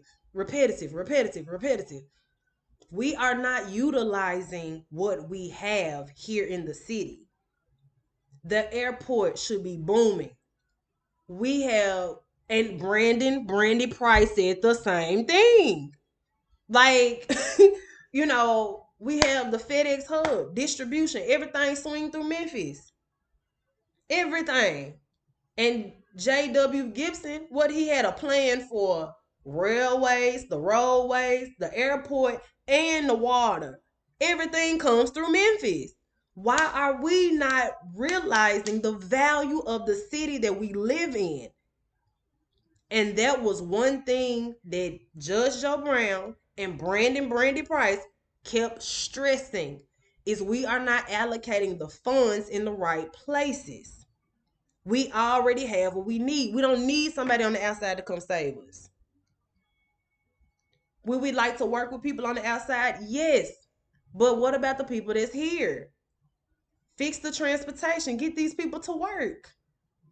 Judge Joe Brown said that. Brandy Price said that. You know what I mean? Get these people to work. MLG&W, one of the biggest businesses here in Memphis. Why are they struggling to keep my lights on? Fix it. Brandy Price said that. Invest in that. If you want to invest in that. They need new systems everywhere.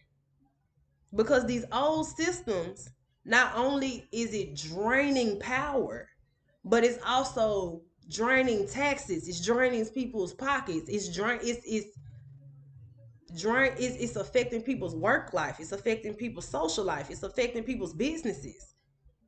Fix that. That's important. That has to be fixed. And not just fixed, but overhaul, change. It has to be changed. Overhaul, changed.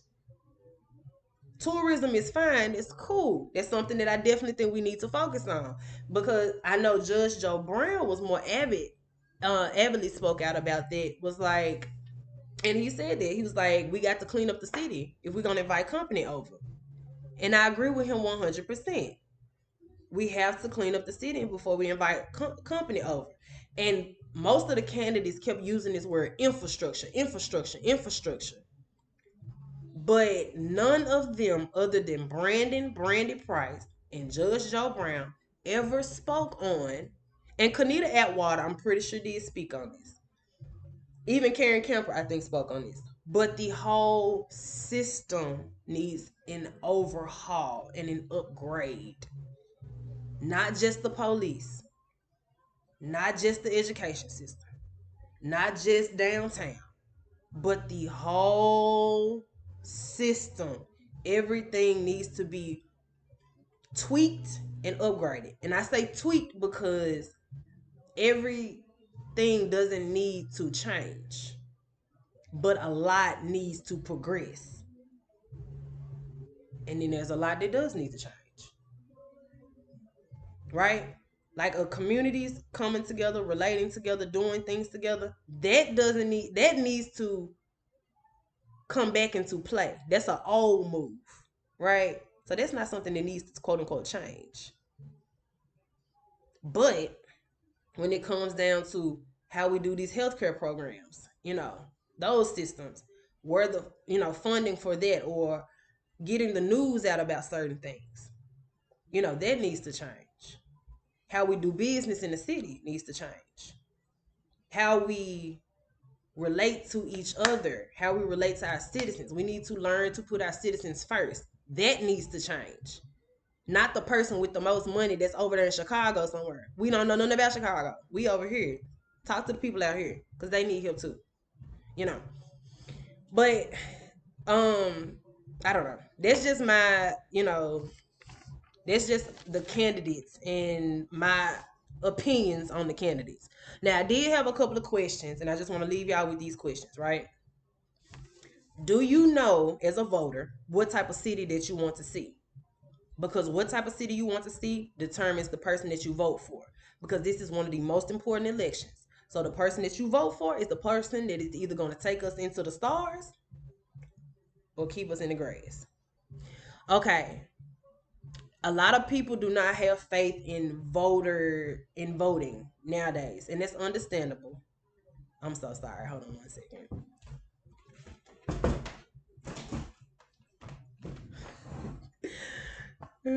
Having a little party outside. Okay. But a lot of people do not have faith in voting anymore. And a lot of people do not have faith in voting anymore because, and even Judge O'Brown said this, our voting systems are outdated. They're also easy to hack into. They're also easy to be manipulated. And he held city officials accountable for that. That's one of those things that needs to upgrade and change. And it's understandable that you wouldn't believe in the city, especially when you have issues with the police. You have issues with getting funding for this. You have issues with price hikes. You have issues with jobs not paying you more wages.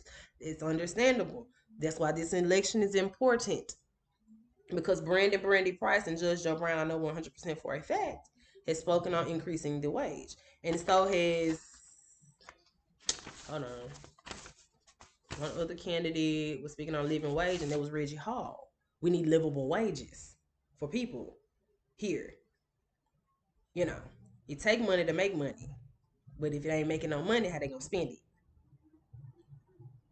You know. Also, none of the candidates, in my opinion, put out a strategy and or a plan for preserving the history in each one of the communities and the cities.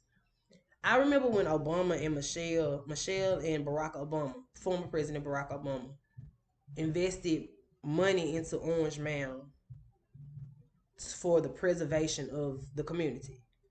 No shade, but what the heck happened to that money? What did you do with it?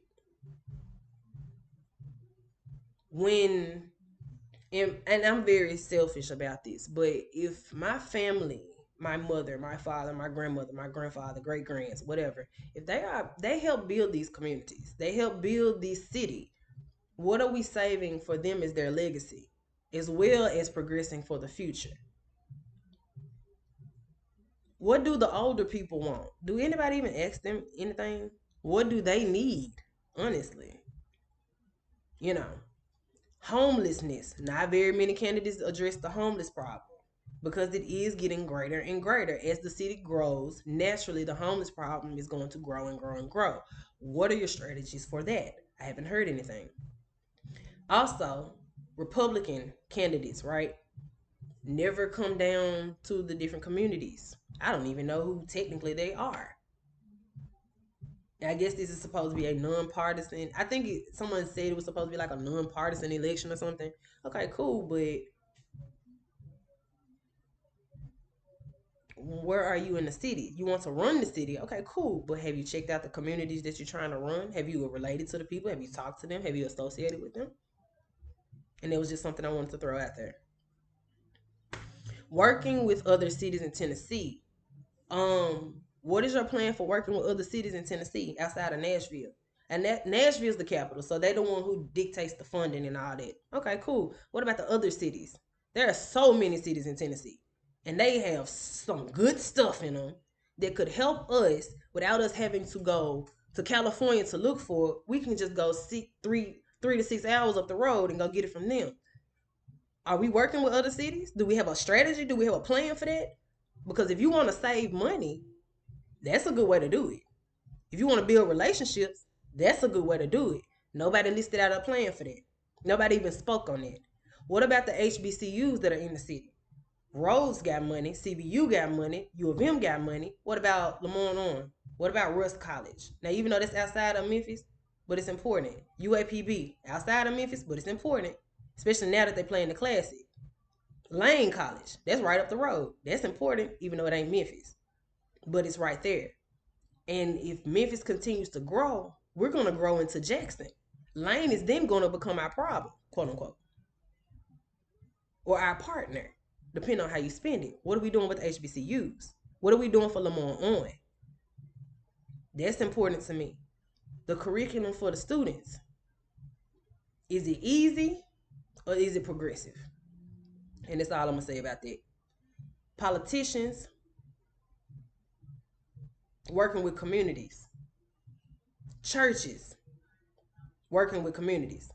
Communities, politicians, and churches working together in a good way. I don't mean working together, but building programs in the city, in the communities. That's important. Preservation of the communities. Like I said, what are we doing to preserve the history of the city? Preservation in the communities. Preservation. What was built here? Where's the history there? We talking about tourism. Okay, Orange Mound should be a tourist attraction. Honestly. But people keep saying, oh, well, we want to redo the communities, we want to make them look better, we want to update them. Okay, cool. But what about the history that's already here? Because that is a tourist attraction. Hello? Nobody ever said anything. And the LGBTQIA community. What are we doing with that?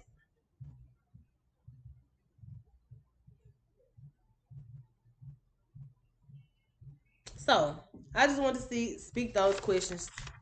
Oh, wait, hold on. Oh, yeah, I forgot. I got other questions. Women's health and protection. Women's health is important. We need to find something, a common ground on that.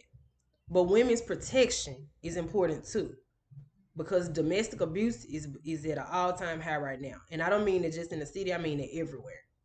Men's health and opportunity to provide for themselves and their families. That's important. Nobody said anything about that. Food and water. People have started gardens, but it's been hard for them to maintain. What are we doing about that? I was separate, if I'm not mistaken, I'm not sure, but I think that at one point in time, Germantown and Memphis City Schools and Shelby County Schools all joined together. Has that benefited us at all? And I'm just asking a question. Education.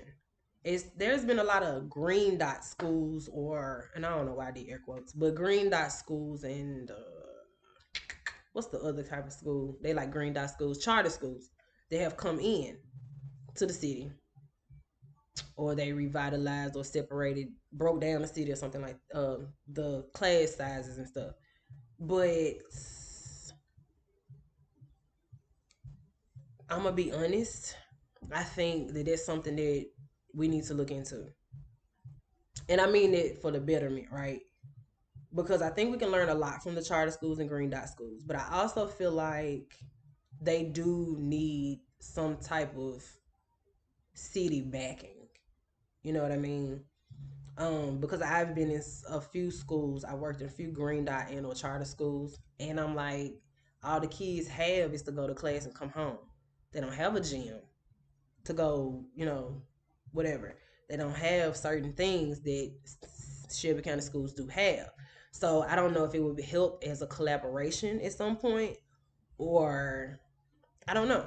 I just think that as far as the students, they need something else to do. They need other programs. I think they need the city back. Personal opinion, I could be wrong.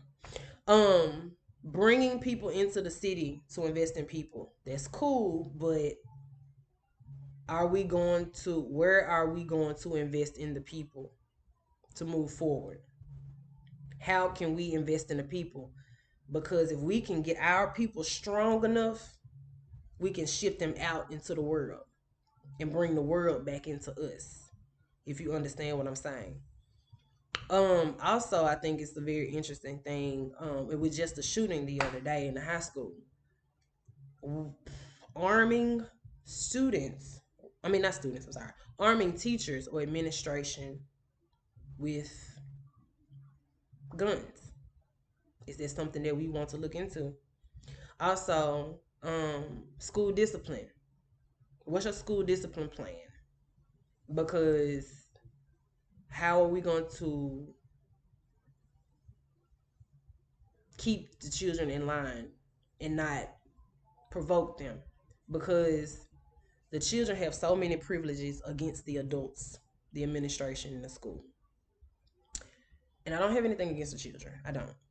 But I do know that it does keep a lot of the teachers in a chokehold. And I don't think that's fair. And I feel like they're being pushed by if it ain't the parents, it's the students. If it ain't the students, it's the administration. If it ain't the administration, it's the school board. If it ain't the school board, it's the news, it's the community. Like teachers they got a lot of pressure on them, right? But more importantly, what about their safety? What about the discipline for the children? You know? And I'm just speaking there because with more shootings starting to happen in schools around Tennessee, we might want to jump in front of that problem.